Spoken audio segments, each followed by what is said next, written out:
What is OMR? దాని వెనక 24 pages answer booklet ఉంటుంది. ఓఎంఆర్ లో ఏ సమాచారాన్ని పూరించాల్సి ఉంటుంది? ఈ ఓఎంఆర్ షీట్ లో విద్యార్థి మొత్తం సమాచారము ఆల్రెడీ ప్రింట్ చేయబడి ఉంటుంది. ఎక్కడెక్కడ సంతకాలు చేయాలి, ఇందులో ఎన్ని భాగాలు ఉంటాయి, ఏ సమాచారం మనం ఫిలప్ చేయాలో మొదలైన విషయాలన్నింటినీ ఈ వీడియోలో నేను క్షుణ్ణంగా వివరిస్తాను.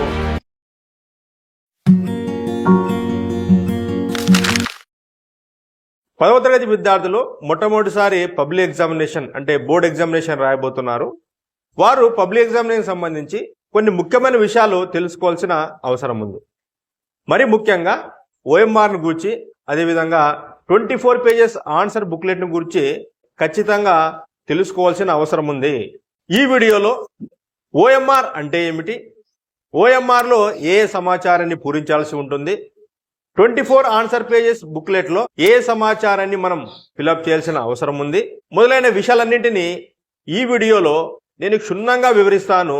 మీరు చాలా జాగ్రత్తగా వినండి. ఈ వీడియోను చివరి వరకు చూడండి, ఎక్కడ స్కిప్ చేయొద్దండి. తద్వారా మీకు పూర్తి సమాచారం అందుతుంది. గమనించండి, ఇది ఓఎంఆర్ షీట్. ఈ ఓఎంఆర్ షీట్ దాదాపు A4 సైజులో ఉండి ఇది మామూలు పేపర్ కంటే కొంచెం మందంగా ఉంటుంది. ఈ ఓఎంఆర్ షీట్లో పార్ట్ 1, పార్ట్ 2, పార్ట్ 3 ఉంటుందని గమనించండి. ఇది 24 పేజెస్ ఆన్సర్ బుక్లెట్. ఇందులో 24 పేజీలు ఉంటాయి. ఇది ఒక పుస్తకం రూపంలో ఉంటుందని గమనించండి. సో ఇవి మీకు పబ్లిక్ ఎగ్జామినేషన్లో ఆన్సర్ రాయడానికి ఇవ్వబడే ఆన్సర్ బుక్లెట్. గమనించండి, 24 పేజెస్ అని ఉంది ఇక్కడ. ఈ 24 పేజెస్ బుక్లెట్ మీకు ఇవ్వబడుతుంది. ఈ రెండు కూడా అంటే ఓఎంఆర్ షీట్ మరియు 24 పేజెస్ ఆన్సర్ బుక్లెట్ ఒకదాని మీద ఒకటి ఈ విధంగా ఉంచి 2 ప్లేస్లో స్టాప్లర్ పిన్స్ వేసి స్టిక్కర్ అంటించి సో ఈ విధంగా మీకు ఇవ్వబడుతుంది. మీకు ఇవ్వబడిన 24 పేజెస్ ఆన్సర్ బుక్లెట్ లో పైన ఓఎంఆర్ షీట్ ఉంటుంది, దాని వెనక 24 పేజెస్ ఆన్సర్ బుక్లెట్ ఉంటుంది. సో ఇది ఈ విధంగా ఇవ్వబడుతుందని గమనించండి. What is OMR? ఓఎంఆర్ అంటే ఏమో తెలుసుకుందాం. OMR means optically marks recorder. ఈ ఓఎంఆర్ షీట్ ను స్కాన్ చేయడం ద్వారా విద్యార్థి పొందిన మార్కులను మరియు అతని డీటెయిల్స్ ను రీడ్ చేయడమే కాకుండా మార్క్స్ ను మరియు డీటెయిల్స్ ను కన్సాలిడేట్ చేయడానికి, రిజల్ట్స్ ను తొందరగా అనౌన్స్మెంట్ చేయడానికి ఈ ఓఎంఆర్ షీట్ అనేది చాలా ఉపయోగపడుతుంది. ఈ ఓఎంఆర్ షీట్ లో విద్యార్థి మొత్తం సమాచారము ఆల్రెడీ ప్రింట్ చేయబడి ఉంటుంది. మనం ఇందులో ఎన్ని భాగాలు ఉంటాయి, ఏ సమాచారం మనం ఫిలప్ చేయాలో నేను చెప్పడానికి ప్రయత్నం చేస్తాను. గమనించండి. ముందుగా గమనించండి, సో ఈ ఓఎంఆర్ షీట్ లో 3 పార్ట్స్ ఉంటాయని గమనించండి. సో పైన పార్ట్ 1, పార్ట్ 2, దాని కింద చివర పార్ట్ 3 ఉంటుందని గమనించండి. పార్ట్ 1 లో మొత్తం విద్యార్థి సమాచారం ఉంటుంది. పార్ట్ 1 లో main answer booklet serial number, name, roll number, paper code, paper name, centre code, date of exam, medium, so మొదలైన విద్యార్థికి సంబంధించిన పూర్తి డీటెయిల్స్ పార్ట్ ఏలో ఉంటాయి. ఈ పార్ట్ ఏలో మీరు ఫిలప్ చేయాల్సిన సమాచారం ఏమిటంటే, గమనించండి, మెయిన్ ఆన్సర్ బుక్లెట్ సీరియల్ నంబర్ను ఎంటర్ చేయాల్సి ఉంటుంది. ఇక్కడ 3 డిజిట్స్ కు 3 బాక్సెస్ ఇవ్వబడున్నాయి. ఇది మీకు మీ ఆన్సర్ పేపర్ బుక్లెట్ ఇచ్చినప్పుడు లెఫ్ట్ సైడ్ బాక్స్ లో అక్కడ 3 డిజిట్స్ అంకె ఒకటి ఇచ్చింటారు. అదే మీ ఆన్సర్ బుక్లెట్ యొక్క నంబర్. ఆ నంబర్ను మీరు ఇక్కడ రాయాల్సి ఉంటుందని గమనించండి. తర్వాత ఇక రైట్ సైడ్కి వచ్చినట్లయితే రూమ్ నంబర్ ఉంటుంది పైన టాప్ లో. మీ రూమ్ నంబర్ ఏదో ఆ సంఖ్యనే ఇక్కడ వేయండి. దాదాపు మీ రూమ్ నంబర్లు 1 నుంచి దాదాపు 10, 12 వరకు ఉండే అవకాశం ఉంది కనుక మీ రూమ్ నంబరు బోర్డుపై రాసింటారు, లేదా మీ ఇన్విజిలేటర్ అడిగినా ఆయన చెప్తాడు. రూమ్ నంబర్ను ఇక్కడ వేయండి. సో దాని కిందే గమనించండి, దాని కింద full signature of the student ఉంది. ఈ full signature of the student దగ్గర మీ పూర్తి సంతకం చేయాల్సి ఉంటుంది. మీరు ఎలా సంతకం చేస్తారో సాధారణంగా అలాగే మీరు ఇందులో సంతకం చేయండి. గమనించండి, దాని కింద full signature of the invigilators అని 2 బాక్సులు ఉన్నాయి. ఇది మీరు ఫిలప్ చేయకూడదు, మీరు పూరించాల్సిన కాలం కాదు. ఇది మీ ఎగ్జామినేషన్ హాల్లో మీ ఇన్విజిలేటర్ ఇక్కడ సంతకం చేస్తాడు. పెద్ద హాల్ ఉంటే 2 ఇన్విజిలేటర్ ఉంటారు, 2 సంతకం చేయడానికి 2 బాక్సులు ఇవ్వబడ్డాయి. లేదా చిన్న రూమ్ అయితే ఒకే ఇన్విజిలేటర్ ఉంటారు, ఒకే ఇన్విజిలేటర్ ఇక్కడ సంతకం చేస్తారని గమనించండి. సో మీరు మొత్తంగా ఫిలప్ చేయాల్సిన అంశాలు ఎన్ని ఓఎంఆర్లు అంటే కేవలం 3 మాత్రమే. ఒకటి ఆన్సర్ స్క్రిప్ట్ నంబరు, అది 3 డిజిట్ నంబరు మీ 24 పేజెస్ ఆన్సర్ బుక్లెట్లో లెఫ్ట్ సైడ్ అక్కడ రాయబడి ఉంటుంది, అదే నంబర్ ఇక్కడ వేయండి. రెండో అంశము రూమ్ నంబర్ వేయాల్సి ఉంటుంది, దాని కింద మీ సిగ్నేచరు అక్కడ చేయాల్సిన అవసరం ఉంది. ఈ 3 అంశాలు మించి ఇక ఏ సమాచారాన్ని మీరు ఫిలప్ చేయాల్సిన అవసరం లేదు. మీ హాల్ టికెట్ నంబర్ కానీ, పేరు కానీ, మీ స్కూల్ నేమ్ కానీ ఏది కూడా ఇక్కడ వేయాల్సిన అవసరం లేదు. మొత్తం సమాచారం ముందుగానే ప్రింట్ చేయబడి ఉంటుంది. ఇది ఓఎంఆర్ షీట్. చివరిగా నేను చెప్తున్నాను, ఓఎంఆర్ షీట్లో 3 అంశాలు. మొదటిది answer booklet number, room number, మీ సిగ్నేచర్. ఈ 3 తప్ప మరి ఇక ఏ సమాచారం పూరించాల్సిన అవసరం లేదు అని గమనించండి. ఈ ఓఎంఆర్ షీట్ను చాలా జాగ్రత్తగా మీరు హ్యాండిల్ చేయాలి. దీన్ని ఈ విధంగా ఫోల్డ్ చేయడం కానీ, ఈ విధంగా ఫోల్డ్ చేయడం కానీ, ట్యాంపరింగ్ చేయడం కానీ, లేదా ఇక్కడ బార్ కోడ్స్ ఇచ్చారు, ఇక్కడ ఈ బార్ కోడ్ను స్క్రాచ్ చేయడం కానీ, మీ డీటెయిల్స్ మొత్తం కూడా ఈ బార్ కోడ్ నిక్షిప్తమైనాయి. ఈ బార్ కోడ్ని స్కాన్ చేస్తే కనుక మీ డీటెయిల్స్ అన్నీ వస్తాయి. కాబట్టి మీరు ఈ బార్ కోడ్ని ప్రతి పార్ట్లో కూడా బార్ కోడ్ ఉంటుంది. ఎట్టి పరిస్థితుల్లో కూడా ఈ బార్ కోడ్ని మీరు స్క్రాచ్ చేయకూడదు. ఈ విషయాన్ని గమనించండి.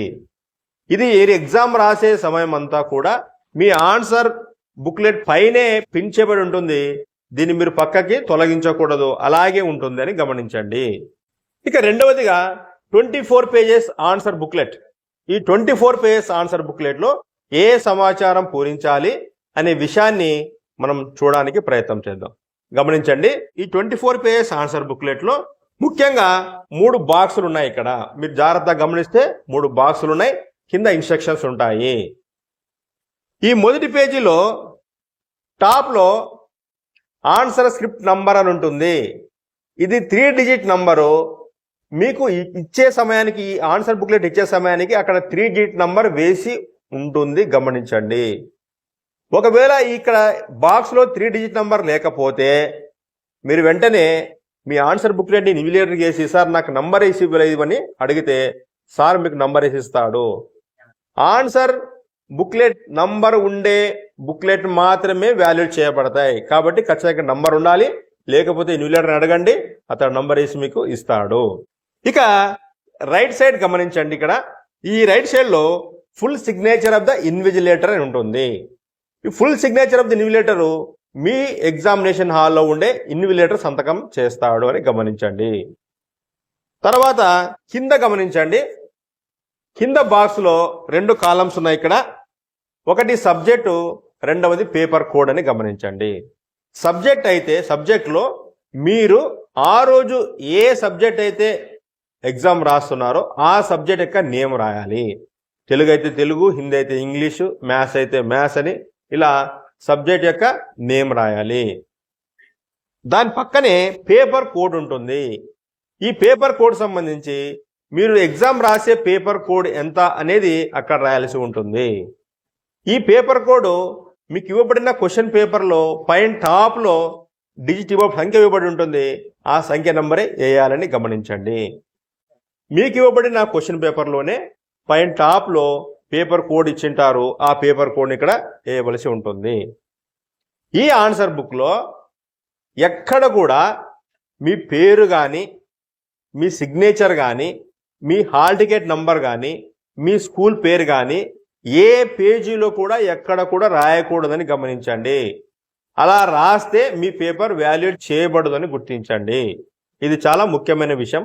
దాదాపు మీరు అన్ని ఆన్సర్లు రాసినా కూడా ఈ మొత్తం 24 పేజ్ బుక్లెట్ సరిపోతుంది. ఒకవేళ మీరు చాలా పెద్దగా రాసి, చాయిస్ రాసి, ఇంకా అన్ని రాస్తే కూడా ఒకవేళ అవసరమైతే మీకు 4 పేజెస్ ఆన్సర్ బుక్లెట్ ఇస్తుంది.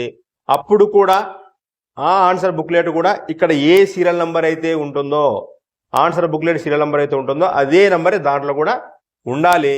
మీకు అలాగే రాసి మీ ఇన్విజిలేటర్ ఇస్తాడు, లేకపోతే మీరు అదే నెంబరే వేయాల్సి ఉంటుందని గుర్తించండి. ఈ ఇవ్వబడిన బుక్లెట్లో ఏ పేజీని కానీ వదలడం కానీ బ్లాంక్గా ఉంచడం కానీ చేయకూడదు. మొత్తం అన్ని పేజీల్లో కూడా మీరు రాయాల్సి ఉంటుందని గమనించండి. మీకు మ్యాథ్స్ ఎగ్జామినేషన్కు గ్రాఫ్ ఇవ్వబడుతుంది, అదేవిధంగా సోషల్ ఎగ్జామినేషన్కు మ్యాప్ ఇవ్వబడుతుంది. ఈ గ్రాఫ్ మ్యాప్ను మీరు చివరిగా మీరు ఎంక్లోజ్ చేసి ఈ కార్నర్లో మీకు పంచ్ వేయబడి ఉంటుంది, మీరు ఇక్కడ దారంతో టై చేయాల్సి ఉంటుందని గమనించండి. గ్రాఫ్ను మరియు మ్యాప్ పైన ఎక్కడ కూడా మీ హాల్ టికెట్ నంబర్ రాయకూడదు. వాటిలో కూడా మీ answer booklet 3 digit answer booklet ఏమైతే ఉందో ఇదే నంబరే అందులో కూడా వేయాలని గమనించండి.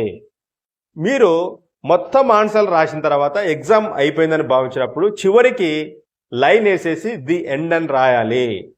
ఇంకా ఏమైనా ఖాళీ పేజీలు మిగిలి ఉన్నట్లయితే ఆ ఖాళీ పేజీ మొత్తాన్ని మీరు ఈ విధంగా ఇంటూ మార్క్ వేయాలని గమనించండి. ఇది చాలా ముఖ్యమైన విషయం.